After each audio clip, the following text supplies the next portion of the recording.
Hello, fellow traders. Good morning. This is Ghost Trader, aka Tank from the Matrix, coming at you with another daily breakdown for the market action on today, which is Tuesday, September the 6th. So, yes, it was a holiday weekend last weekend. Markets were closed on Monday yesterday. So, this is kind of like a Monday today. As you can see, we did on the SPY daily chart. We're still kind of holding true to our downward trajectory, a slight sell-off trajectory that we've had ever since mid-August when we bounced off the 200-day moving average here. And like I said, kind of all last week. Last week was kind of a slow week for me, a week before a holiday week. As you can see, the volume wasn't huge, and the overall price action did stick to the trajectory of the downward trend, like I was mentioning. Last Friday we did have a pretty big sell-off on Friday. However, like I said, none of the setups that I was watching mostly names to the long side. I felt that most of the beta names were already kind of oversold, and I was hoping we would have start to see some names bounce to the long side, which would offer some real good setups. However, as you can see, none of the pivots I was watching cracked on Friday to the long side. That all the names just kept rejecting the pivots and selling off. So I'm sure some other traders that trade rejections or trade different types of short setups off of levels maybe had some good trades on Friday. However, me, I didn't have any trades on Friday. None of the setups really triggered for me. And honestly, overall last week I had a kind of a tough week, man. To be honest with you, I didn't take very many trades. There wasn't very many setups for the setups that I watched for my beta names and for my earning setups. And for the ones that did arise, man, I'm not gonna lie, I just had bad luck on them, man. Like I was getting in some entries and ended up stopping out right before the move happened, or just missing some moves on some names. Just a tough week overall, to be honest with you. I ended up like having pretty much like a break even week. Didn't even really make any money last week. So that's kind of why I didn't. I really was not in the best headspace. I'm still kind of ramping up and learning my trading as well. I'm doing it about 5 years, but I'm still in the learning process. And sometimes you just the emotions and the headspace, the confidence gets a little shaken, and I got a little discouraged. So that's why I really didn't continue to make videos every day last week. But I'm still going to try to come in and make as many videos daily as much as I can. And I'm back again this week. So basically, that's the overall market action. If you look at the SPY today, let's look at the 1 minute chart here. Today, well, from Friday, since like I said, we did have a pretty big sell-off this was Friday, and then from there, it ended the day around 390 area or 392 area. And we did have a slight gap up to like 393, 394 area.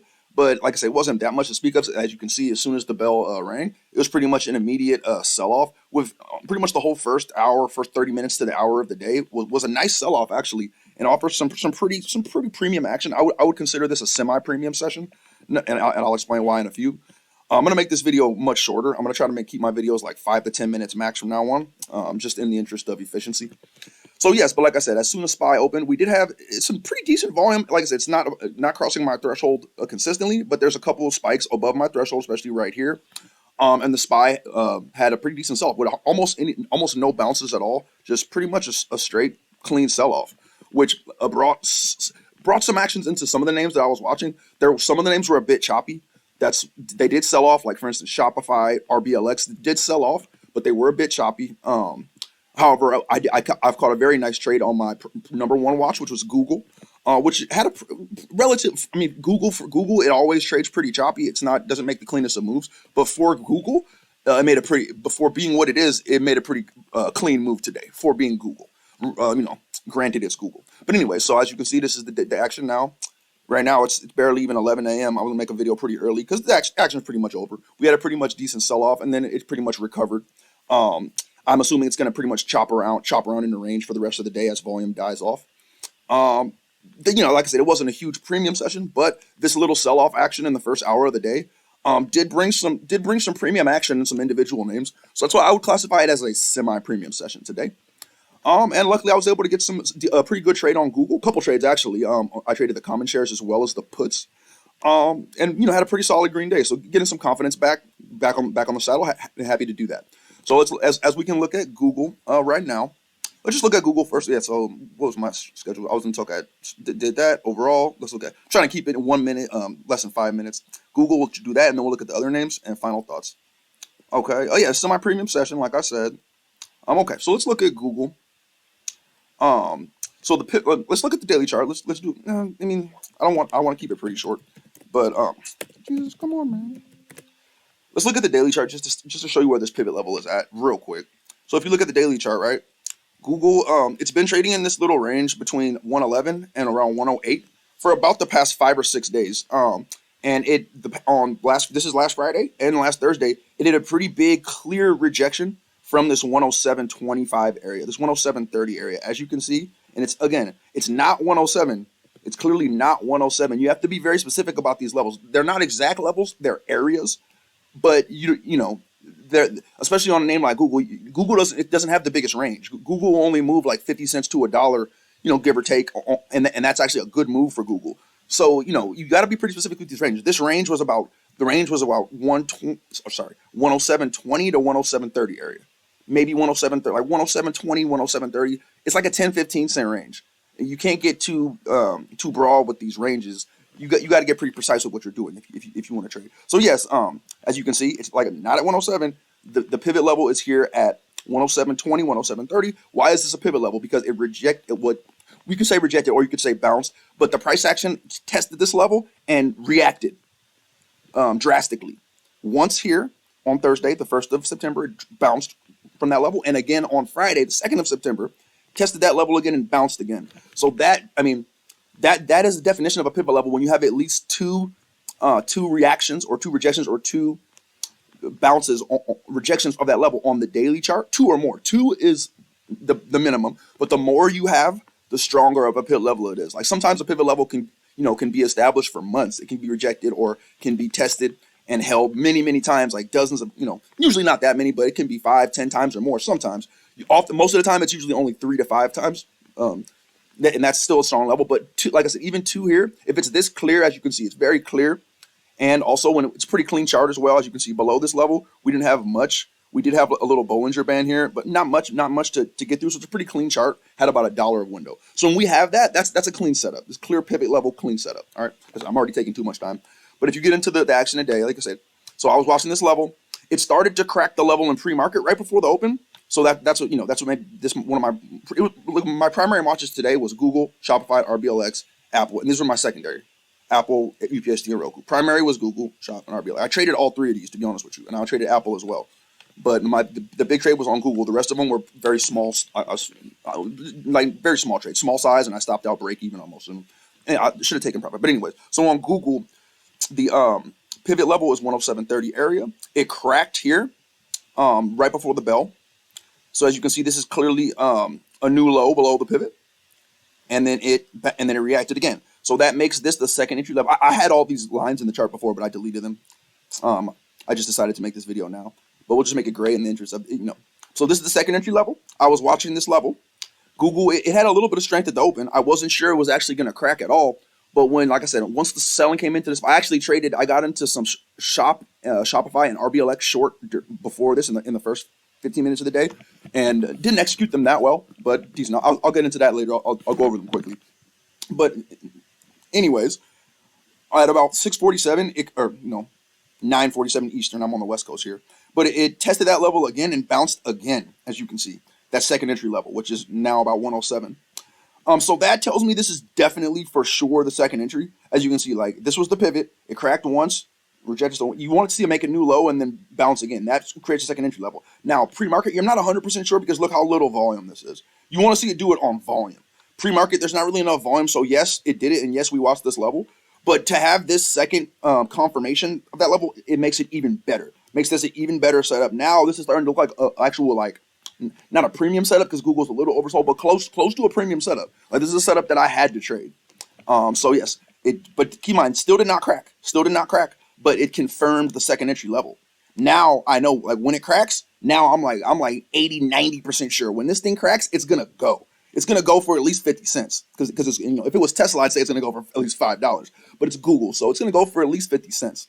As you can see, like, it went for more than that because it had a clean $1 or $2 clean window on the chart. It went all the way from 107 all the way down to almost 105, went about $1.50. So basically, long story short, when it cracked here, I was looking to get in. I was wanting to see if it might retrace up back to here. Like the ultimate risk level up, it was 730 area, the initial pivot. So I wanted to try to get in like waiting for a bounce here to try to use that to get in around maybe 710, 715, even 720 area for a real good entry. But like I said, when the pivot's that well established and it's a strong pivot, sometimes it never does that. So the second option would be to get in risking off this level, risking off a 107, which is the second entry level. Sometimes you can actually take two shots at the name. Say you got in risking F 107, right? And it cracked 107. You could actually stop out or stop out break even, and then looking to again take a second shot, risking off that. That's this getting a little bit more advanced point of strategy. We can get it. I'll get into that later in more later videos. But this time it didn't even come to that. I'll show you my executions on Google. As you can see, this is today. This is the 696. It cracked here. This is Google today. It cracked, like you said, just like I said, we can even zoom in. It cracked right there. And as soon as it retraced after the crack, bam! Just like that, I slammed it short, boy. Slammed it short. How many shares I had? I had a 200 shares short right here. 200 shares. I don't trade a huge size. I'm still ramping up my size. But yeah, I had slammed 200 shares right here. I usually don't talk about my size, but yes, as you can see, I barely, almost took no heat on the position and was able to get out down here for a decent profit, and I had a trailing stop up here. Pretty simple, as you can see. I don't want to get too much into it. I'm only supposed to be talking this. I'm already only supposed to be doing this for 1 minute, but I'm already 3-4 minutes. I'm long-winded into this. But yeah, it's pretty simple. Like I said, first entry, second entry, cracks, bam, getting in short, slam it. Like I was risking like 10, 15 cents on this trade. I got, you know what I'm saying? I got in, I think around 106.80, 106.78. My stop, maybe 20. I was risking 20 cents. My stop was 107. And if it did crack 107, I would have stopped out and I would have been looking to get back short because this is still a setup until it cracks above this initial pivot. Even if it cracked above, this setup is still good. You still look to get short, but just with a better entry now risking off this level. Anyways, so that's it for Google. Oh yeah, one last thing on Google too. I also traded the puts as well. Like I was mainly trading the common shares. This a little embarrassing because I only traded one contract, but I'm getting more into trading options. And ramping up my size. I decided to trade this with common shares just because I felt a little bit more comfortable. I'm not going to get into the details why, but I wanted to at least try to trade the puts too because the puts were moving too. And I had a pretty decent trade on it. I kind of piked it because I'm not gonna lie. As soon as I got out of this at 160, it instantly went to 170 and higher. But we're not going to get into that. But as you say, it's almost at the same time. So look, the entry on the common shares was exactly at about 956. Like this is 10, so not 10, 9, 8, 7, 6, 955 or 956, right? Look at where I got into the puts. 957. Pretty much the exact same time. See, 657, almost the exact same time I got in at. These are the puts. These are the Google 106 puts. If you don't know what a put option is, you're buying the rights to sell a stock, or each one of these contracts represents 100 shares of the stock at a certain price, but by a certain expiration date. So these are the weekly puts. They expire on Friday. And these are the weekly 106 puts on Google. So with this contract, I know it's small size. I would like to be buying 5 or 10 of these. But like I said, I kind of getting my confidence back today after a rough week. And I already had 200 shares short of the commons. So I just, I wanted to get my feet wet with the put just for experience. So I bought one put here for $143. You times all this by 100. That was the right to sell Google at $106. 100 shares of it at $106 anytime between now and Friday. As you can see, the value and that's a contract. We call that a contract, a put contract. When the value on that, when I bought it, it went down a little bit, it dipped, but very soon after I bought it, the value of that put contract went up. And I was able to get out of it. I paid 100. So one contract on 140, that's actually $143. Less than 5 minutes later, I sold that for $160 for a gain of $17. But if you think about it, that's actually 11% gain on the position in less than 5 minutes.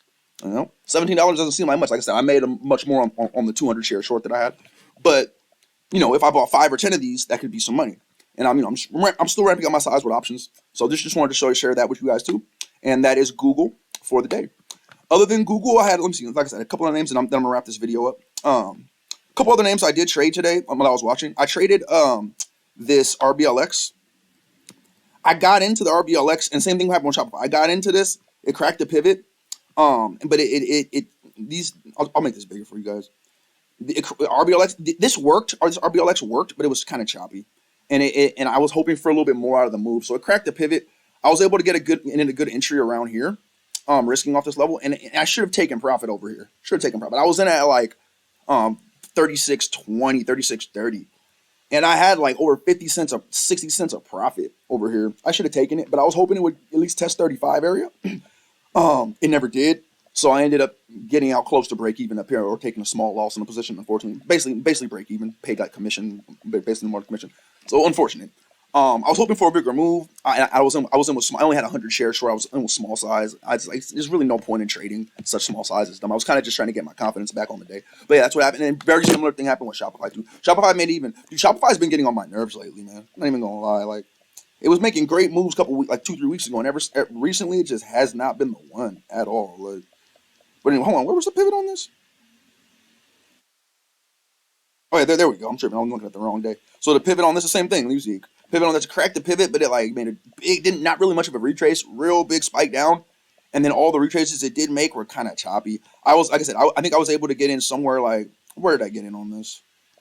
I forgot where I get in, but it was a similar thing. I think I was in. Oh yeah, I think I was in around here. I was in at like around 29.50, 29 55, something like that. And I should have taken profit down. Like, they didn't really make a big move. Like, this thing should have at least, I wanted it to test 29, but look how long it took to do it. So like, again, I ended up getting in, but I ended up getting out pretty much break even for like paper cut, break even stop. I could have had some profit, probably maybe should have took some profit earlier, but I didn't. I was hoping for to at least test 29. Like, come on, man. Like, it's gonna get to 29.20 and then all this nonsense for an hour before it tests 29. I'm cool, bro. Like, that's not even worth my time to fight with this. So I was like, I got out break even. It is what it is. And then on the last thing I traded was Apple. I traded this some puts on this actually. But it didn't end up working. I'm glad. I feel I had a great trade on this. Great entry and a great exit. So what happened on this was, like, as you can see, it kind of worked. Not really though. And this wasn't that as clean of a chart either. I'll show you why. On Apple, as you can see, the reason why it wasn't such a clean chart is because of this Bollinger Band right here on the hourly chart. The 60-minute chart had a Bollinger Band getting in the way. That was the reason why. And not so much on the daily chart. Oh, actually, yeah, on the daily chart too. Not as much though. Yeah, actually, yeah. It literally touched this Bollinger Band on the daily chart perfectly. So yeah, the Bollinger Bands on the daily and 60-minute chart were the reason why Apple wasn't as clean of a setup as something like a Google was today. But I did try to trade it. I waited actually till it cracked. I mean, if you wanted to get in second entry here, I guess you could have gotten, like, about a dollar a move. So I guess you could say technically it worked. But because of those Bollinger Bands, that little bit of supply zones there on the daily chart and the hourly, I wasn't gonna get in here. What I wanted to see, and plus Apple, dude, Apple usually retraces and chops around a lot before it makes, it's not just gonna go right away and never come back. It'll come back. It'll chop around. It'll try to stop people out, break even. So I was waiting for that. So as you can see, it kind of did. But what happened was with Apple, I wanted it to crack, like, at this time is the first time it really cracked below all the Bollinger Bands, below all the supply zones. So I was waiting for it to do that and then retrace back up, and then I was trying to get in kind of around here with the stop up here. Basically, I was able to get in around here. I'm not sure if I got in here. I got in somewhere around here, but then I ended up stopping out for, again, close to break even. I think I lost like 5 cents per share, not per share, per contract on the put contracts, which is almost just like barely over the spread. That's basically like the commission. So yeah, basically break even trade. And like I said, it was a good out. As you can see, good out. You know what I'm saying? So I mean, I guess the trade on this was initially, but like I said, I didn't want to get in initially because the chart wasn't clean. I got in later hoping it would continue down. I wasn't that confident because, like I said, the ATR on Apple is, I checked it, it's like 350, 375, which is the average true range that it usually moves per day. It was already down $3 on the day. So it already almost took up most of its ATR. This was a pretty, it was a pretty solid pivot level. It could keep selling, especially with SPY, but it didn't. And like I said, if you get in close to where you're going to stop out, you don't have to risk much at all. You could still give this a shot. Like I said, I gave it a shot around here, but I stopped out with like a 5 cent loss per contract, like basically no loss, almost a free trade. So I'm not tripping. If you get good entries and good exits, you don't have to risk much, and you could still, at least have some exposure on the table, have some exposure for your money without risking very much at all. Very little risk if you know what you're doing with basically getting in close to where you're gonna stop out. Like what one of my coaches taught me is like, basically know. That's why we trade around these pivot levels and certain key levels. You got to know where. I guess this can be my final thought of the day. I can wrap it up with this. Yeah, it's the lesson for the day. Like, you gotta. There's no reason you need to take any heat on any position. Almost never. And I mean, I know some traders do, depending on the trading style. Like for instance, traders like Mad Ass Money. I know he'll take a heat on the positions, like because he has like a 90 plus, I don't know, 80, 90% success rate. That's him, right? I would not recommend anybody else even to consider to try doing something like that. You don't have to. You don't have to take a heat on your positions in order to make money. You just have to know what you're doing. You have to get a little bit better entries and exits into the positions. You have whatever setup you're trading, like you go back and watch a few hundred of them, or give yourself some experience, give some patience in the game, and wait, trade, trade for 6 months, trade for a year, small size or even simulator, watching couple different hundred occurrences of whatever setup that you're watching. Once you start seeing the setup and really getting to know that setup, if you've seen it a couple hundred and even over 1,000 times, then you're gonna start to see how it reacts to these levels, and you're gonna start to realize, like, if I get in around these key levels, this is the level. It's either gonna go or it's not. At this level, hear me. At this level, this is the level. If it's gonna go from here, or if it doesn't go from here, it's not gonna go at all. You hear me saying? Like that's how Apple works right here. Like I guess you could say from here too, but like Apple right here, if it's gonna go from here. If it doesn't go here, I'm out. Like right here, you see that? Out. Like, you know what I'm saying? Like, it's you gotta figure that. That's what real traders do. We figure out key levels on and it can change on a second to second basis. It was this level, now it's the next level because the situation changed, the action changed. But we have to get in, put our money into exposure at those key levels where it's either gonna go or it's not. So you can stop out basically right away. If it goes against you, stop out instantly, and you know this one's not gonna go. Or if it does go, God bless. Because I know I've seen hundreds of these to know that the ones that work well will go right away, will go, and they'll be gone, and you'll have very good premium, very good return on that trade. And if it doesn't go, I'm out. You know what I'm saying? There's no guesswork involved with this. Like if you're guessing, like I don't know, is it gonna go? Let me hold and hope. Let me wait and see what it does. See what it does, bro. Don't. Ain't no seeing what it does, dude. No. No seeing what it does. No, you got to know if you're gonna see what it does. I feel like, I mean, yes, there's a little bit, there's a little gray area. Of course, these market makers are good at what they do. They're gonna try to fake you out. I know it's not that simple, but really, it comes down to it. You got to think like KASS, keep it simple, stupid. Like if you're sitting, oh, let me see what it does. Let me see. Then really, I doubt your experience level, dude. It ain't no seeing what it does. You hear me? Like. You got to know the levels, know your levels, where to get in, where to get out, know what your winners look like, and know what your winners don't look like. Go back and look at your last 10 winners, dude. You know what I'm saying? How much did they really chop around? How did they really react to those levels? If you're trading correctly, if you're trading around the right levels, they should have reacted drastically and extremely at those levels, or at least had a predictable reaction to where if you're getting in correctly, you don't have to take no heat. Look at my trade on Google today. I'll give you one and then I'll let you go. You're talking about you have to take heat on positions? Really? Really? How much heat did I take on this position? And this is a real trade, dude. I'll bring up my other broker where I trade. I'll bring up my overseas broker, my CMEG. No, I don't have a big broker because I don't have a big account. But this is a real trade, dude. Even on the options, you can even see the options. Do you have to take heat? I took a little bit of heat on this, like 5 cents of heat. But to get like a 30 cent return, this went up to 170, 180. Like, you don't have to take heat on your positions. If somebody's telling you you have to take it, you have to go into the red. You have to give it, how 30, 40 cents of room. I'll give it $1 stop loss. No, you don't give anything $1 stop. That's ridiculous, dude. I know my trading coach, Dan Shapiro, he's been trading 20 years, a multi-millionaire trader. He trades Tesla every day with 10, 20,000 shares of Tesla in a $10 million account. He trades Tesla with a 20 to 30 cent stop, a max 50 cent stop on Tesla. And that was before the split. When Tesla was like $800, $900, $1,000, he still didn't have a full dollar stop. I mean, there's sometimes that time and place, but not when he's in full size, not when he's really in up. You don't have to have a dollar stop. You don't have to take heat on your positions, dude. You don't. I think I made my point. That's the final thought. That's the video for the day. This ghost trader, baby. I'm getting hyped up today, man. I'm done. You know what I feel like? It was a bad week last week, man. I was down in the gutter. Like I swear, even my dude, what's my dude's name? My dude from Twitter. My dude, I'll bring him up right now. And I'll give him some love. My dude, man, what is his name? All Trader. My dude Cody. Even Cody's ass. You know what Cody said? He's a real trader, doing it for years. His wife is gorgeous too, by the way. Not as gorgeous as my wife, but we won't get into that. Even Cody said, even he was 5 years deep into the game, and he was like, even when I have a bad day, or red day, or a bad week, he still was thinking about, damn, am I gonna have to go back and get a day job? Still thinking and stressing about getting, damn, is that, can I do this? Can I get a day job? Even Cody admits that years into the game.